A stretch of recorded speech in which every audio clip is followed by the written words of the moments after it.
Los días siguientes fueron un infierno. Mis padres empezaron a contarle a toda la familia que yo estaba destruyéndolos. Recibí mensajes de tíos, primos, incluso conocidos, diciéndome que estaba llevando las cosas demasiado lejos. Es solo una casa. Es tu padre.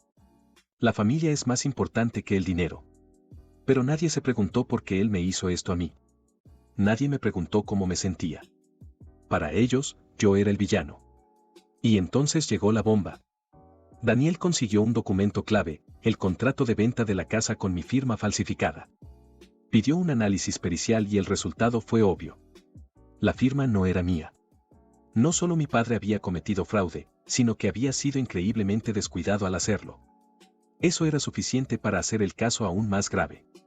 Además de la demanda civil, ahora teníamos pruebas suficientes para abrir un caso penal en su contra. El día de la primera audiencia vi a mi padre en el tribunal por primera vez desde que todo comenzó. Estaba sentado junto a su abogado con una expresión de fastidio, como si todo esto fuera una pérdida de tiempo. Mi madre no apareció.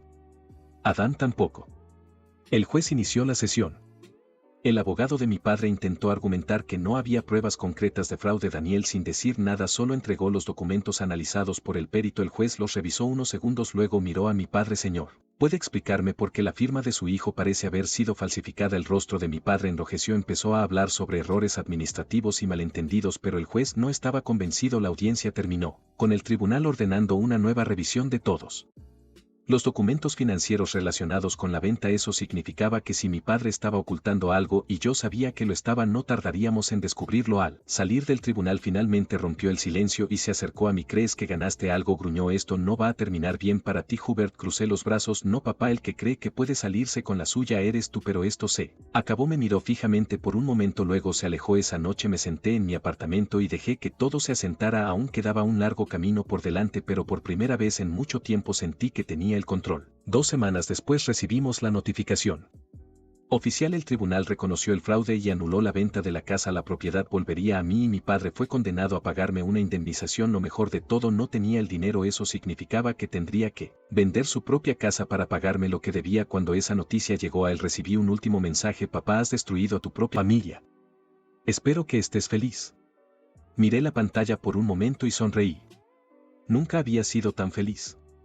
Mi padre siempre creyó que era intocable, que podía hacer lo que quisiera sin enfrentar consecuencias. Pero ahora estaba acorralado. Ya había recuperado mi casa, pero el destino tenía una sorpresa más para él. Me enteré de la noticia unos días después de ganar el juicio. Daniel me llamó con un tono divertido en la voz, algo raro en él. No vas a creer esto, dijo. Dime que mi padre fue arrestado, bromeé, tirado en mi sofá. Daniel soltó una breve risa.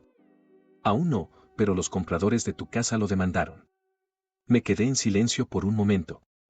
¿Qué están exigiendo? Una indemnización.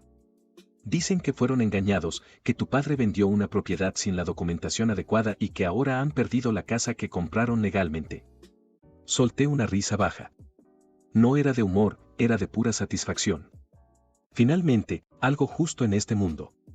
Daniel continuó. Tienen un caso sólido. Tu padre tendrá que pagarles una buena cantidad. ¿Y tiene ese dinero? No.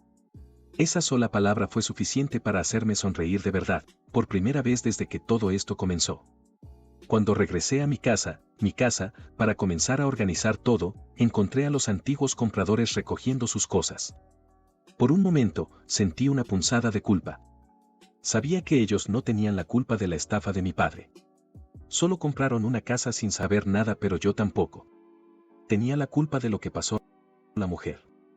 Fue la primera en acercarse. Tú eres el verdadero dueño, ¿cierto?, asentí. Ella suspiró pareciendo cansada pero sin rencor. Mira, queremos que sepas que no tenemos nada en tu contra. Sabemos que tú fuiste engañado tanto como nosotros. Su esposo se acercó cruzando los brazos. Tu padre, en cambio, espero que termine en la ruina. Solté una risa breve. Puedo estar de acuerdo con eso. Me explicaron que estaban demandando a mi padre por daños financieros y emocionales. Habían gastado mucho dinero en la compra, la mudanza y las reformas que comenzaron a hacer todo para nada. Ahora estaban sin casa y sin el dinero que invirtieron. No es tu culpa, dijo. Hombre, pero alguien tiene que